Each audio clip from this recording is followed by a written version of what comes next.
Hi, everybody. It's Matt from Discover College Soccer. I hope you're enjoying the podcast, whether that's on YouTube or your favorite podcast platform. Don't forget to hit the subscribe button. I also wanted to let you know about the Discover College Soccer Study Table. This is our brand new online portal that is complete with a 14-part online course giving you all of the ins and outs of the college soccer recruiting process. There's also a wealth of resources such as checklists, templates.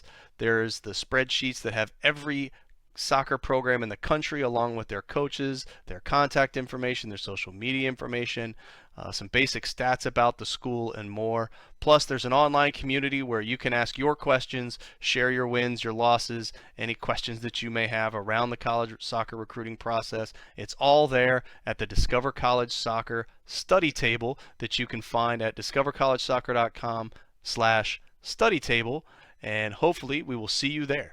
Hi, everybody. Welcome to Discover College Soccer. Today, I am super lucky. I get to be joined by really one of the American soccer coaching legends around these days, Randy Waldrum. Thank you, Randy, for joining us. Thanks for having me. I'm looking forward to it. Yeah, appreciate it. Well, you know what? I'll steer things. I'm not going to go through the litany of questions that I generally go through, but I'm going to touch on a lot of the things that I think are relevant and that people want to hear. But usually when I'm talking to coaches, we usually start talking about recruiting, and this is going to air probably just after that June 15th date that's on everybody's calendar. Um, but what does your typical recruiting calendar look like? And let's just kind of start with June 15th. So I'm assuming that day you're going to be really talking to, I guess, the 25s, That's right. but you're going to, how much of your 24 class is done at that point? Kind of what does that whole thing look like for you guys? Yeah, ours is probably and honestly a little different maybe than some of the more established programs. I think years ago when I was at Notre Dame and we were winning national championships and competing every year for one. We would lose two or three seniors, and recruiting was just filling in two or three spots and replacing those two or three. Here at Pitt's a little different because we've been building this program, for a few years, trying to turn it around and get it to into a right place and a good place. So for us, this is going to be a little bit different, only because on June 15th, we're certainly reaching out to those 2025s, as you mentioned, that we're excited about and looking to recruit heavily.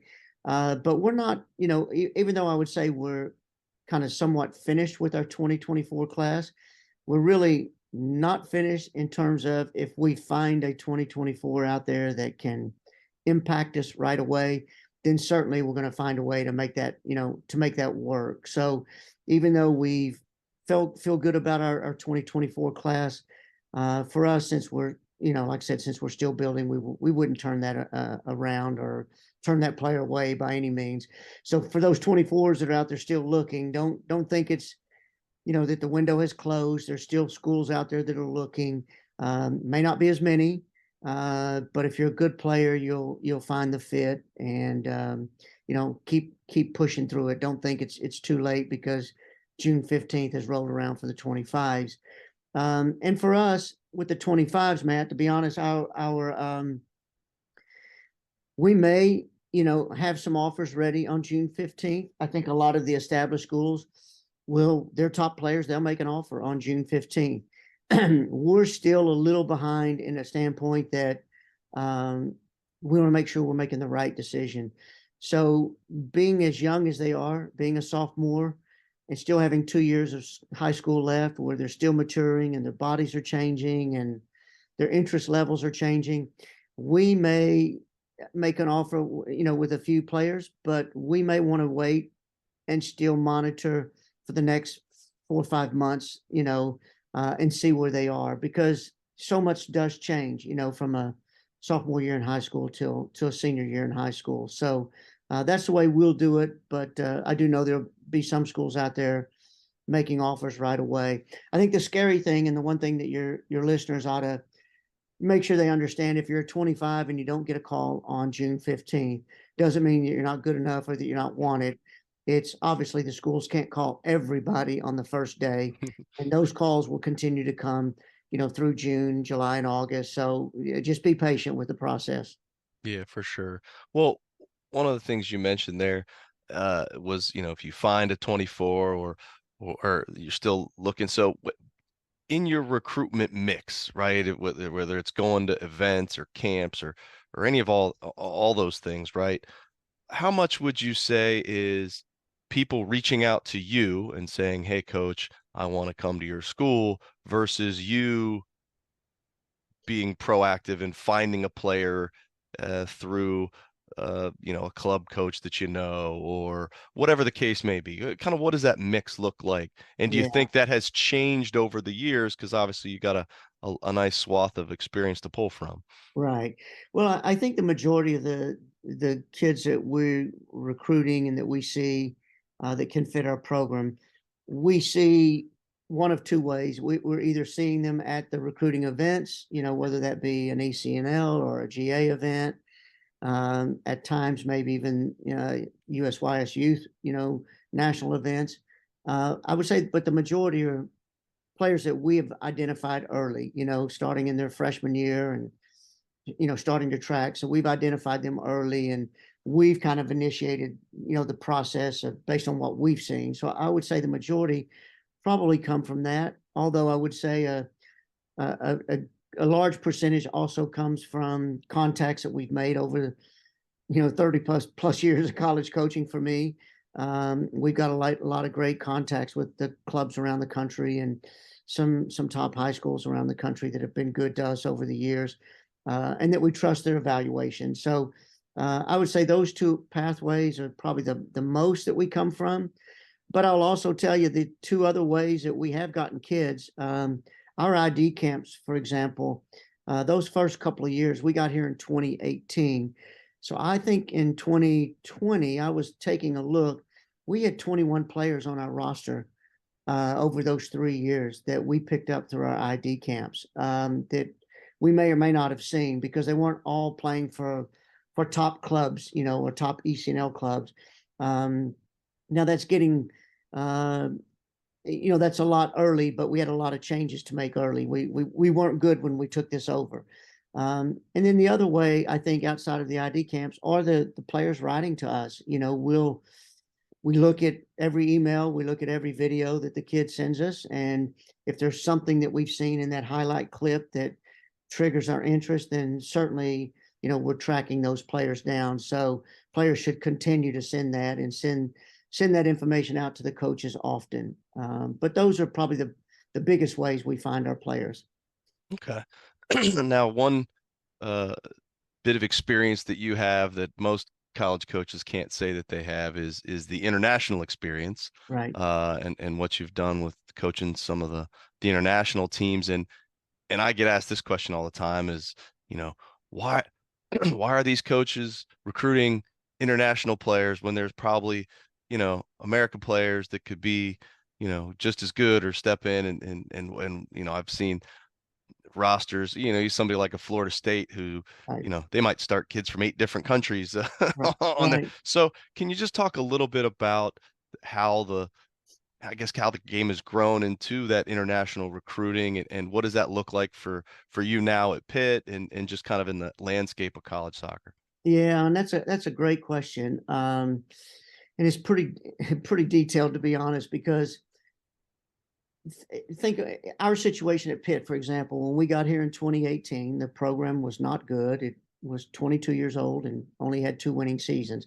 So we had to turn this around, and we had to turn it around quickly. You don't, unfortunately, athletic directors don't wait on you, too many years now, and that's something that's changed in the last 10 years or so, because of the money that's now put into our programs. And for us, for example, because the recruiting is 2 years out, like here we are June 15th, and we're going to be talking to sophomores who are rising juniors. So it's 2 years out. So when we got here, we looked at it from the standpoint and said, look, if we wait 2 years out to get the better kids, then that means 2 more years of losing for us here at Pitt. And then those better kids 2 years out aren't going to want to come, right? Because you've got 3 years of losing or 2 years of losing here as a coach at a program that you're trying to turn around. So we knew we couldn't attract the best U.S. players if we didn't start winning. So we went international. We ended up bringing in, a handful of Canadians, 4 or 5 Canadian players, a couple of players from Spain, um, an Icelandic player in 2019, and that really helped us turn the program around very quickly. Those players really came in and did a good job for us. And I couldn't have in 2019 got the top U.S. players that we wanted, because we didn't have anything to sell other than the ACC, the academics of our university, and a little bit about us as coaches. That was our selling point. But the kids we wanted, the U.S. kids in 2019, were the same players Carolina wanted and Virginia wanted, and we didn't have a track record like those teams. So we had to build it through the international pathway. Now, kind of going back to your question, is are we done with 24? We just literally in the last month and a half went back, and due to my international connections, we signed for 23 for this fall. We signed a Austrian youth senior women's national team player. We signed one of my Nigerians that have come in here, and we signed an English international national team player that plays for Man City. Those players we think are impact, game-changing kind of players for us. And, we're still not getting right now the national team U.S. top players, because even though we made the NCAA tournament, we finished ranked 12th in the country, we got to do that for a few years, before we become thought of in the same vein as Virginia, Florida State, Carolina. I think the other side of it with the internationals, and to answer those questions, are right now, if you're a top program playing in a top conference, like we are, obviously, then all of us are going after a relatively small pool of players that are the U.S. national team players, or players that are right on the cusp and are at the same level as those national team players. So oftentimes, those players, they're looking at not only the top teams in the ACC, but they're also looking at Santa Clara. They're looking at Stanford. They're looking at, Penn State, or other top teams in other conferences. So we're all going after a relatively small pool. And so oftentimes the international players are easier in some ways to get, because not all the schools in the country are looking at those international players. So I think that pathway those doors have opened for the better international players now coming in, to the domestic game here in the U.S. The downside of that is, oftentimes those internationals cost you a lot of scholarship money because they're coming so far, and sometimes the U.S. based players, maybe don't cost as much because they want to go to Carolina, or they want to go to Duke, or they want to go to, Florida State. But so it's a two-way, it's a tough balancing act on that. For us, we built it through the internationals. We're going to be, look, I have 6 Canadians on our roster. Now I've got an English international. I've got the Austrian player. We've got the Nigerian player that's in as well. So, we're going to have a handful of, international players that are really highlighted in our roster. But for us, we did it because we didn't want to wait. And we felt like 2 years of continued losing, because we weren't going to get the top U.S. kids. We could have recruited everything, domestically, which we did. The core of our team are domestic players, and we've been getting better and better players each year. But to find some of those difference makers, we didn't want to wait 2 years to do that. So that's why we went international. So I think that's why you're seeing schools start to go that route. On the men's side, it's even worse. Oh, yeah. Our men's team here at Pitt is a Final Four team, and they're almost all internationals. You look at the men's side, that's really becoming prevalent. But on the women's side, it's not there yet. I do think you'll see a little bit more of it. But I think we have more good players on the U.S. side. The men's side's a little different, because those internationals that they're getting are a lot of kind of players that came up through the club system in top pro clubs, and they haven't quite made it into the pro club. So they're almost in some regards, got a pro background, even though they're not pro players. That's given them a better environment than maybe some of the the U.S. clubs can do here. So I think that's why you see it a lot on the men's side as well. No, I agree with that. I know my buddy Mike Seabold down in Missouri State's got a roster full of Yeah, international guys. But you yeah. talk about recruiting experience, and I understand that, especially when you're trying to make an impact quickly. So can you kind of give me your insights on the transfer portal? Because now people are recruiting out of that to get experience, and also the junior college pathway.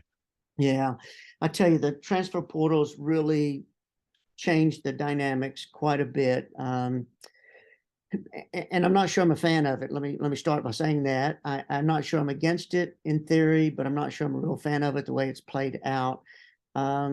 Players should have the opportunity to leave if they're not happy. I'm a big believer in your college experience. It should be good for you. You shouldn't be at a place that you're miserable. But I think what's happening, because we're recruiting earlier, you're starting to recruit sophomores now and getting commitments really before they start their junior year. I think a lot of times the players don't do enough due diligence and the coaches don't either. And then a player gets to a university and realizes after a semester, wait, I don't really like it here. I thought I would, but I was put under a lot of pressure to make a decision early. So I think that's why we're seeing a lot more players on the transfer portal. Now, what happens to me is the portal is so easy to get on and to maneuver now. Players are just, if they're not happy with anything, whether it's playing time or social environment, or just want to change the scenery, or not playing as much as they think they should, they get on the portal and off they go. And there's literally thousands of kids in soccer now on the portal. Where it's going to change things, and where it started to change things, is some schools probably will recruit a lot through the portal now because they can get an experienced player. So they may save some scholarship money each year just for the portal. Now, we're not doing that at Pitt because I think it's a dangerous game to play, because you never know what's coming up on the portal. And if you want to live and die by the portal, you there could be some years you hit the jackpot and land 2 or 3 really good transfers. And there could be a year that if you're saving money and banking on getting your recruit from the portal, what happens if those top players don't get on the portal or they don't choose your school? You're in a little bit of trouble.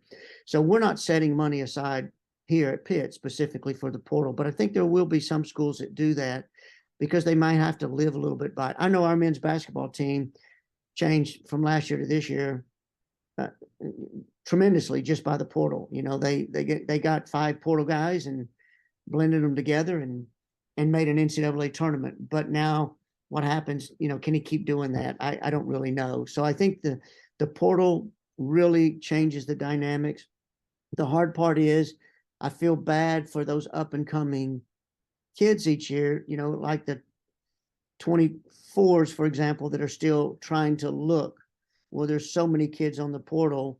Will a college coach go to the portal to get an experienced player, or will they still try to land that 24 and give them a chance? So I think it really, really makes it difficult.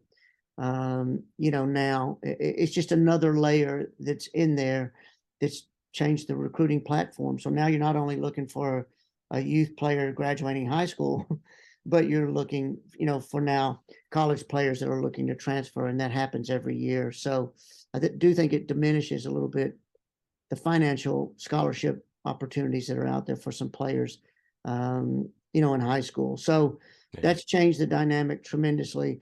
The JUCO, I think there's always going to be a place for junior college players.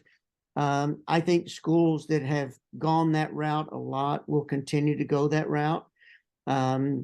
It's something that we've looked at. I just quite frankly haven't found the JUCO player that I think can help us. So we haven't brought any in, but we'll always look and scour that dimension as well, and see if we can find that player out there that for whatever reason ended up in a JUCO, and now they can come in and help us, because at least it is a more experienced player that's got some college background and expertise. and with a JUCO player, you're only going to have them for a couple of years, and then they graduate on.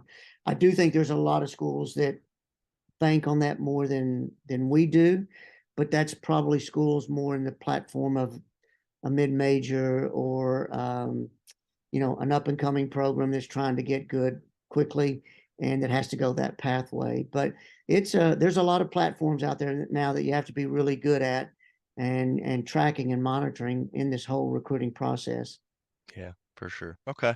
Well, Coach, I think we've covered the recruiting side pretty well here. So I want to give you a chance to tell us a little bit about Pitt. I mean, I spent a summer at Carnegie Mellon, so I'm familiar with being down the street there Yeah, and enjoyed that part of the country. yeah. So you've been at Pitt for a few years. What are some of the things that you've found about the school that make it a great place to be? Well, number one, academically, it's a great school, and as much as soccer, runs my life, and my job depends on being good at what we do and building a program, we understand that the players we recruit, we have an obligation to make sure they get a great degree and they're set up for the next 40 years of their life, and so I can tell you we've never lost any recruit due to the fact they didn't think the academics weren't good enough. So we have the academics, which is a great selling point. It's in an urban setting, so a lot of our players love that because you're 5 minutes from the city, and it kind of it's got a European feel to it. Everything as you saw down at Carnegie Mellon, all the restaurants and little shops and stores and things are right at the bottom of the hill, and you can walk. You don't really need a car. Everything you can do is within walking distance. It's not like some of those campuses where you have to get in your car and leave campus and drive into the city to do something. Everything that you could dream of doing is right here on campus and within walking distance. So I think that's been something that's been a really good sell for us, is the campus itself. And then I think the fact that we're in the ACC, and I would argue with anybody in the country that we are the best conference in the country. I think we've proven that in the last 10, 15 years. We send 8, 9, 10 teams to the NCAA tournament every year. And that's more than any other conference in the country on a consistent basis by far. So we got a great conference. So if players are looking to maximize their experience and grow and play against the best, then it doesn't get any better than playing Florida State, on Thursday, and then turn around and playing Virginia on Sunday, and then next weekend you got Carolina and Duke, and by the way, next weekend you got Notre Dame, and and you got Virginia Tech. I mean, it's just it's a brutal schedule from the coaching standpoint, but it's great, it's competitive, and if players want to play at the highest level, this is the conference to be in to do it, and certainly.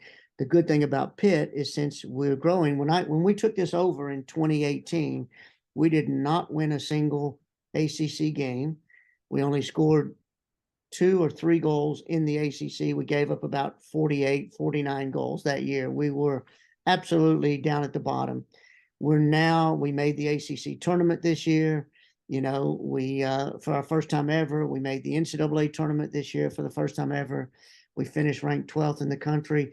So we've now elevated ourselves from the bottom of the conference to into that top, 6 teams in our conference. And the next step is to push forward to win it. And I think we're headed in that direction to be one of the top teams in the conference.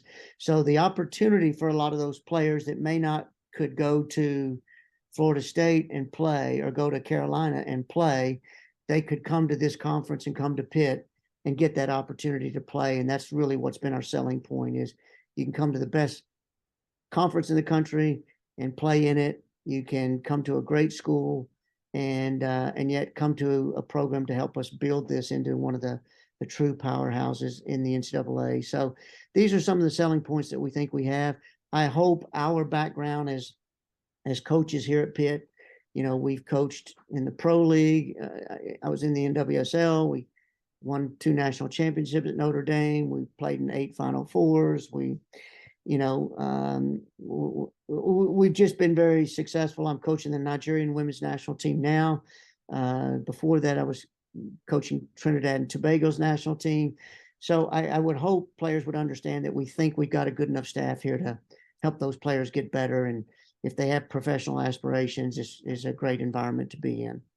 Well, for sure. I think if anybody's questioning that, they got other problems to deal with. There you go. Yeah. But before we wrap up, let's just talk a little bit about the team. I know you know there's it, and I'll mention this here. If you Yeah. haven't seen it yet, folks, check out the Soccer Queens podcast. I know Erica did a great conversation with you, so I don't want to cover all the same things Yeah. that she did because folks can see that. But um, one of the things you just mentioned there is the staff. So can you tell us a little bit about what the staff looks like, what roles does everybody play, and how they kind of just help shape the team?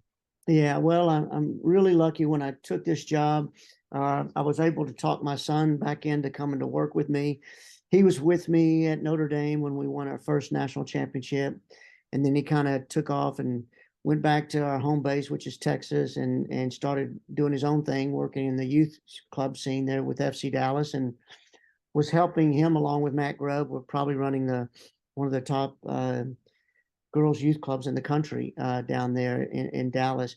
And so when I took this job, I knew I needed somebody that knew and thought the way I did and saw the game in the same way. So I was able to convince him to come back. He's my associate head coach. And quite honestly, he's running a lot of what we do now. He's been doing so for a couple of years, but I couldn't take on the Nigeria job if I didn't have him here. Um, because we're kind of a clone of each other, and you know, we know exactly what we want. Then I've got Dustin Stein. He was in the junior college realm down in Texas. He was at Eastfield College, and at the time they were one of the best teams in their region. He had kind of built them from nothing into being a top team in the region there in that part of the country. So we brought him in. He's been with me the whole time for 5 years. And then about 2 years ago, I brought in a goalkeeper coach, Jesse Goldman, who's a local guy, but he was out uh, coaching out east for a while. And then he coached in the men's side in Des Moines. And that team won the USL, you know, while he was there. And so he's been back with us for a couple of years now. And now that he's been our volunteer coach, but now that you know, can add a fourth coach. We'll go through an interview process we're in the middle of now, you know, taking a peek at bringing that fourth coach on staff. And then our support staff's great. Our academic advisor she's a former soccer player, so she knows what it's like to be an athlete and try to manage, you know, the classroom. And our athletic trainer was in women's basketball. Now she's been with us for a few years. She does a great job. We've got a full-time nutritionist and strength and conditioning coach that are also both female coaches and do an outstanding job. So I think our entire, not only the coaches, but the entire support staff that we have here, I think is one of the best in the country, and they do a great job. Not much slips through the cracks here. So I'm excited about it. They're all young, they're passionate, they're eager, and they want to be the best at what we do. You know, and they're coachable, and they all want to learn. And I think that's the big thing is they're all growing in their own respective fields, and yet they're already quite good at what they do. So we feel like we've got a great staff. So thanks for giving me a chance to kind of give them a plug. Of course. And coach, I mean, I could probably sit here, we could do a 3-hour podcast and hear Yeah. some great stories, but I want to be cognizant of your time and really appreciate it. So I'm going to leave you with one last question, and it's really for all the parents and players out there. If there was one thing, one nugget, something you wish every player or parent of a player in this recruiting process should know, what would you want to share with them, and what wisdom do you want to impart to make sure that they Yeah. enjoy this? You know, the biggest thing I think that I would like to see, and with parents in particular with their kids, we're in a youth club soccer world where we're chasing trophies. You know, we're chasing, you know, playing at the highest level. And my advice is, um, a lot of that's really not going to matter at the end at the collegiate program. You know, when we go watch these tournaments, we don't even remember who won really a lot and who didn't.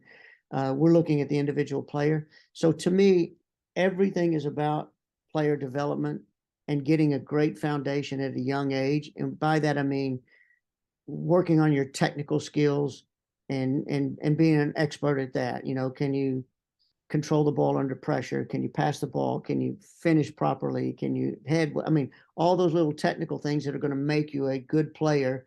And those are the things that's going to get you into the college level and the pro level is player development. So going back to your question, I would say the biggest nugget would be don't don't follow and chase trophies and chase always trying to play for the best team.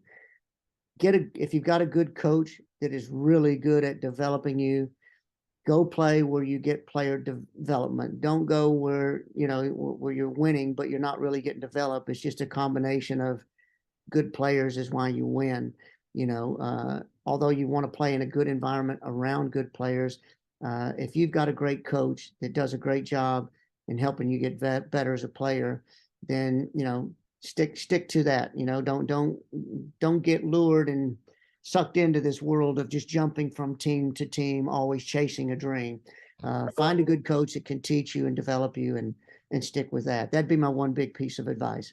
I couldn't agree more, Coach. Well, I Right. super appreciate your time and making yourself available. Wish you the best of luck as you continue your journey there at Pitt. I'm sure we're gonna see that those rankings just creep higher and higher as time goes on. And best of luck with the women's national team over there too. And just hopefully we'll if you get out to any of the events down here in Bradenton, you know, either IMG or over at Premier, give me a shout and we'll grab some a drink and catch up. All right, Will Coach. do. Look forward to it. Thanks for having me, Matt. Thank you. All right.